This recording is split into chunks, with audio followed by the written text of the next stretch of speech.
So hey bro, welcome back to another quick and very interesting tutorial. Well, in this quick tutorial, I'm going to show you how you can stop your iPhone, how you can stop your phone contacts to find you on Snapchat easily.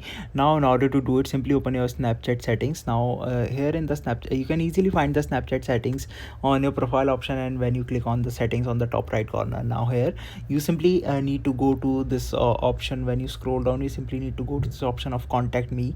Simply click over there, and here it sets to friends and contact. Now simply select the option of friends right there and hit ok. And once you do that, again come back and you need to go to this option of right there contacts. Now if any of the contacts is synced with you, you can remove click on this option of remove synced contacts from Snapchat, and it will remove all the contacts from the Snapchat, and they won't be able to find you easily.